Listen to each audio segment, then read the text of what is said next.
Hey everybody, I'm Kate with Crate Insider. I'm Steve Hendren Racing Engines. And on today's program, we have some products to highlight, but also I have a couple of questions for you, Steve, a couple of questions that came in. So what about, we have someone who is having a problem with sticky valves on the Crate engines when they're using racing fuel, and what to do?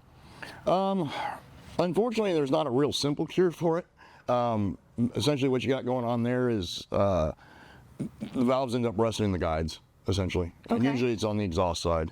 Intake side is rarely an issue, but it's always on the exhaust side that I've found. And basically it's rust in there. And the only thing you can do with that, once you have valves that are stuck like that, is you've got to pull the, obviously put the piston top dead center so you don't drop a valve in the cylinder. Get the spring off, take the valve stem, seal itself off, and then you got to get some penetrating oil and just start working penetrating oil in the guide and start working the valve up and down, and eventually it'll get that rust out of there. Okay. And then obviously you want to try to get as much oil back in there as you can possibly get. Okay, gotcha. Yeah, that does not sound like the easiest process. It's not. No, once you get to that point, it gets pretty bad. But usually it's from sitting. Okay. And it's sitting, and it's, the exhaust is always, unless you have everything taped up or sealed up solid, the exhaust is going to be open outside atmosphere, and yeah, it's gonna rust, especially in humidity. Oh, yeah, and we certainly have enough of that in the South. Well, so many parts of the country have a lot of humidity. And then what is your advice for maintaining and keeping up an E85 fuel system?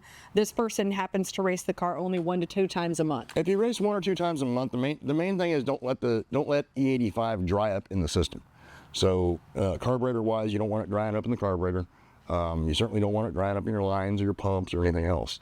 So really, if you're racing once or twice a month, that's not that bad. I don't think you'll have an issue. Mm-hmm. But yeah, I mean, basically, you maybe just turn it on. Don't let it dry up. Okay. That's what I'm getting at. So if you come winter time, you want to lube everything up and drain the system and do all that.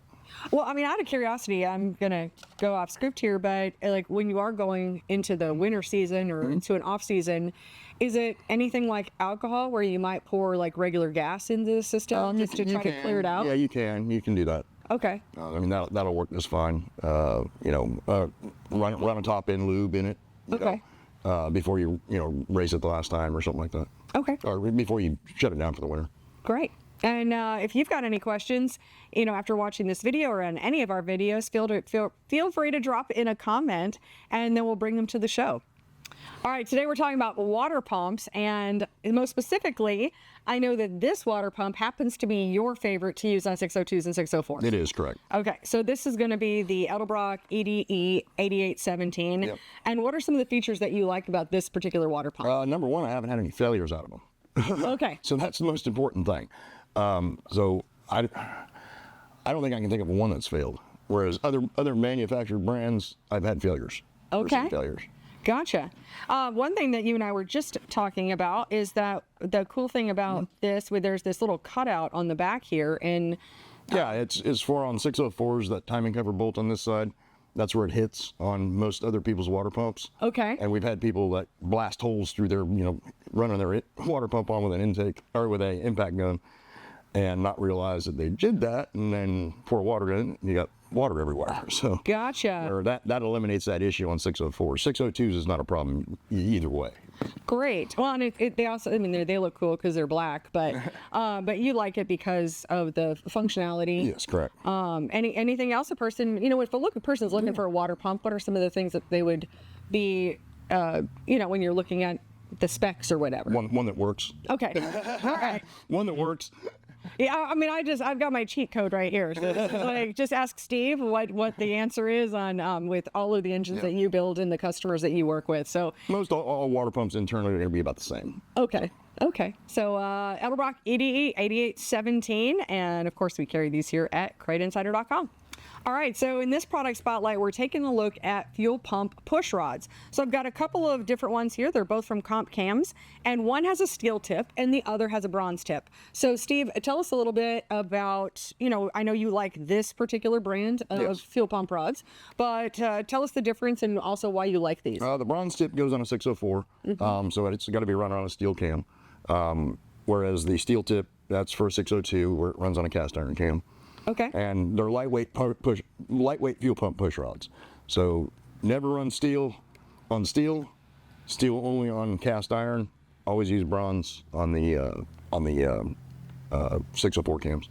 Well, because otherwise, if you mix them up, it would tear up your cam, right? You'll screw the cam lobe up. Yes, correct. Okay, and that would be obviously... You don't want that. No. Because cams are not cheap right now. Oh, yeah, well, and if anybody's going to know. Yeah, exactly. Oh, and you also want to make sure that it's going to keep them legal, too. Yeah. Yeah, otherwise it would, Well, I mean, they wouldn't be illegal if you wore your cam lobe off. Well, that's true. I guess if you did that, you could always swap to a reverse mount tandem system, but you're spending a ton of money at Great Insider. Yeah, well, hey, we never have a problem with that. But we want to meet you where you are with whatever setup that you happen to have. So, Exactly. So yeah, any questions about fuel pump rods, go ahead and drop them in the comments. Now, Steve, I know one thing you have mentioned to me forever is that literally every single racer should be running a fan shroud of some kind. Yeah, in my opinion, yes. Yes. Correct. Yeah. Especially in a dirt late model where the nose is sealed off of the ground and you've got very little air coming under there anyway.